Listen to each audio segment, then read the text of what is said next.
Hello, it is me, Barbara Moore, and I wanted to tell you a little bit about a project I participated in this past year.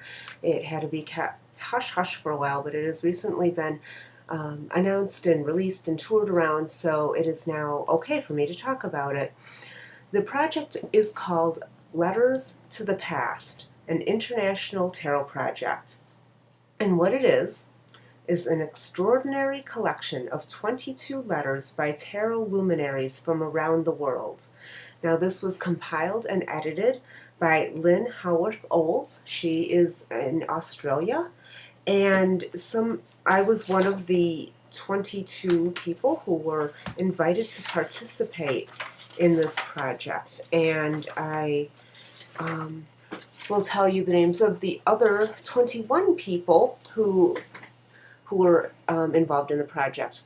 Alfred Douglas, Alison Cross, Arnel Ando, Caitlin Matthews, Carrie Paris, Enrique Enriquez, Ernesto Fazzoli, Fern Mercier, K. Frank Jensen, Herman Handel, Michael David, Jean-Claude Flornay, Karen Mahoney, Kim Arnold, Lynn Howarth Olds, Mary Kay Greer, Lorena Poltronieri, I think I butchered that, Pat Riebel, Rachel Pollack, Robert M. Place, and Ronald Decker. Now, what this project was Lynn asked all of us to write a letter to someone in the past and to ask them a tarot question or to talk to them about tarot. So it was a great idea. And I, of course, have to always break the rules a little bit, so I asked if I could write to a fictional character from the past, because there is someone I've always wanted to talk to about this. So after the project was done, and it's just a traveling art exhibit, but after it was done, she made handmade books for all the participants. And we were given the opportunity to purchase the books, and they were a set amount. Pretty expensive because handmade art book, and I'll show you in a minute, is quite beautiful. But then after people ordered them and said, yes, I'll take it, I'll pay for it, some beneficiary stepped in and covered the costs of the materials, so we only had to pay for the postage. So it's such a gift. It's so beautiful, and I, of course, wanted to share it with you all. So mine arrived in the mail, and of course I had to save the packaging because it's quite artistic. I love this kind of thing. So let's see, does this show? Yes, so very fancy and very lovely and rich and textured, so I had to keep that. So here's the book, and it's hardbound and handbound and just very, very beautiful. And then you open it. Oh, can I get this centered? You'd think I'd figure out this camera by now.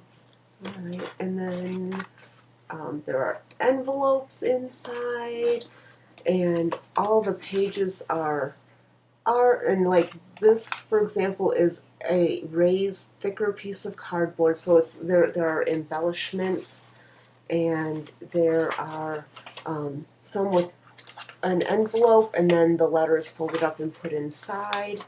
And oh, this one is pretty fancy. This one has a card from the Alice Tarot, so of course this is the one by Karen Mahoney. And this one has clippings in it, articles that pertain to the letter. So it's just a really amazing piece of work. So I wanted to share mine with you. And here's my page. It's kind of plain, but it kind of suits what it is. So I wrote to Sherlock Holmes because I'm in love with him. So I write, "Dear Sherlock, you probably don't realize this, but you have much in common with tarot. I wonder how you would respond to that statement. Most would probably say you'd hate it due to your confidence that everything can be known or deduced logically. But I think you'd surprise us all and actually like the comparison. In any case, it would be lovely to discuss it with you. But what are these commonalities of which I speak? You started off as a story, entertainment, a pastime. Tarot started off as a game, entertainment, a pastime. You became popular and eventually developed a large, devoted, and rather cult-like following of obsessed enthusiasts who can quote large sections of your stories from memory.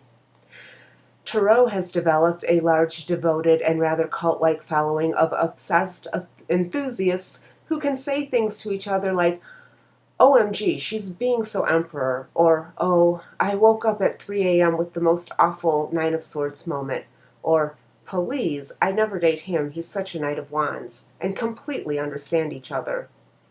You have become an archetype. Your basic shape, your core, and some aspect of your core remains, but throughout the decades, we dress you in our ideals and ideas. You are depicted as stiff and arrogant, clean and prissy, scruffy and tough, aloof, deeply emotional, autistic. We explore our feelings about so many things through the lens of you, the lens of logic. Tarot is a collection of archetypes. These days it is depicted in thousands of forms, and through it we explore every conceivable interest and experience. You use the facts at hand, coupled with the knowledge of human nature and logic, to predict the future. You know you do. Don't pretend you don't. At some point in a case, you always know what a criminal's next move is. And tarot, in the right hands, does the same thing. You, my dear Sherlock, are a fortune teller, and I think you are every bit as intriguing and endlessly fascinating as tarot. Barbara. P.S. It's okay if you want to pretend that all you do is all emperor and no high priestess. For a long time I did the same thing. It can be hard to admit you're channeling the divine spirit of the universe, especially for a brainy Victorian guy.